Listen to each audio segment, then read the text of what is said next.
Hi friends, welcome back to Subhash kitchen. చూసారా, ఈరోజు కమ్మని సేమియా కేసరి చేశాను నేను.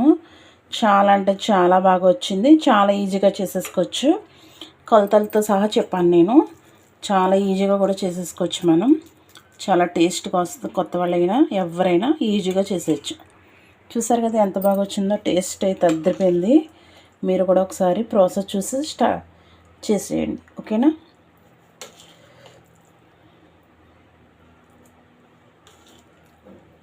చూసారు కదా ఎంత బాగా వచ్చిందో. మీరు కూడా ఒకసారి ట్రై చేసేయండి. ట్రై చేసేయాలంటే ప్రాసెస్లోకి వెళ్ళాలి కదా, ఓకేనా. ఇప్పుడు మన ప్రాసెస్ అయితే స్టార్ట్ చేసేద్దాం, ఓకేనా. ఫస్ట్ ప్యాన్ పెట్టుకుని 2 స్పూన్స్ ఆయిల్ నెయ్యి వేసుకున్నాను నేను.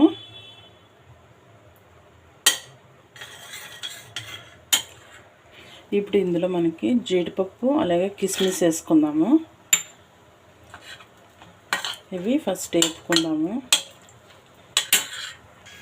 చూడండి, మనకి డ్రై ఫ్రూట్స్ అయితే వేగిపోయినాయి. ఇవి సపరేట్గా తీసేసుకుందాం ఇప్పుడు.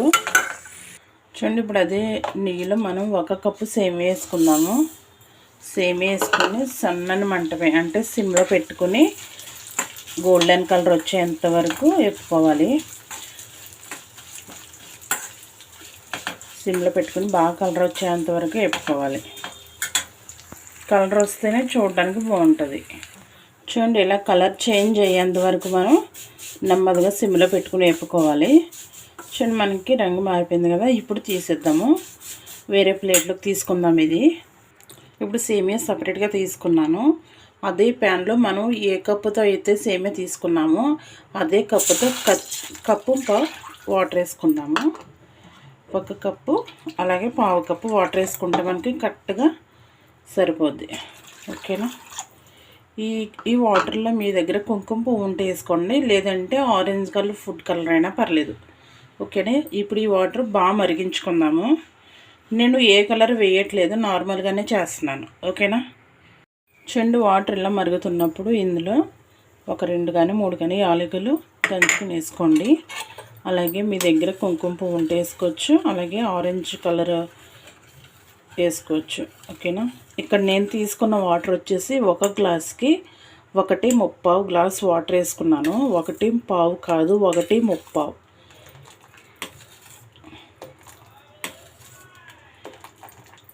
ఇప్పుడు ఇందులో మనం సేమియా వేసుకుందాము.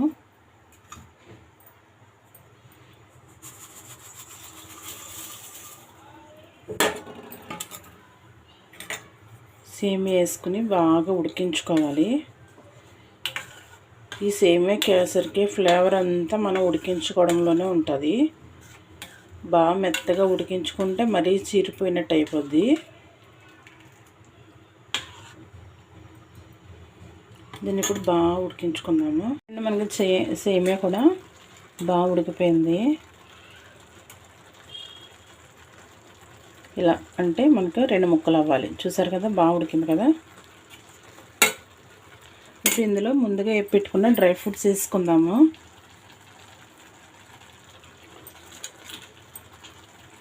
అలాగే 1 కప్పు సేమియాకి 3/4 కప్పు పంచదార. 1 కప్పు సేమియాకి 1.3 కప్పు వాటరు, అలాగే 3/4 కప్పు పంచదార. ఇప్పుడు ఇదంతా బాగా కలుపుకుందాము. చూడండి, అంతా బాగా కలిపేసుకున్నాను కదా. 5 నిమిషాలు పొయ్యి మీద ఉండిద్దాం. ఎందుకంటే మనం పంచదార వేసిన తర్వాత మళ్ళీ పలుచగా అవుతుంది కదా. అప్పుడు 5 నిమిషాలు మనం స్టవ్ మీద ఉంచితే మళ్ళీ కొంచెం చెక్కబడిన తర్వాత దించేసుకుందాం, ఓకేనా. చూడండి, ఫైనల్లీ మనకి సేమియా కేసరి అనేది రెడీ అయిపోయింది. చూసారా, పలుకులుగా ఉంది, ఎక్కడ చీడిపోకుండా. చూసారు కదా ఎలా ఉందో, పలుకుల కింద. చాలా అంటే చాలా బాగుంటుంది. చాలా ఈజీగా కూడా చేసేసుకోవచ్చు. ఇప్పుడు మనం స్టవ్ ఆపేసుకుని దించేసుకుందాం. చూడండి, నేనైతే దించేసుకున్నాను. చూసారు కదా ఎంత సింపుల్గా అయిపోయిందో. పలుకులుగా ఉంది, ఎక్కడ సీడిపోకుండా ఉంది. చూసారు కదా, చాలా అంటే చాలా టేస్టీగా ఉంటుంది, ఓకేనా. ఒకసారి మీరు కూడా ట్రై చేసేయండి. చూసారు కదా, చాలా బాగుంది కదా సేమియా కేసరి. మనం రంగు కానీ కుంకుమ కానీ ఏమీ వాడలేదు, అయినా సరే కలర్ఫుల్గా వచ్చింది, ఓకేనా. ఒకసారి మీరు కూడా ట్రై చేసేయండి. అలాగే ఈ వీడియో మీకు నచ్చినట్లయితే లైక్ చేయండి, మా ఛానల్ని సబ్స్క్రైబ్ చేసుకోండి. ఓకేనా. Thank you for watching.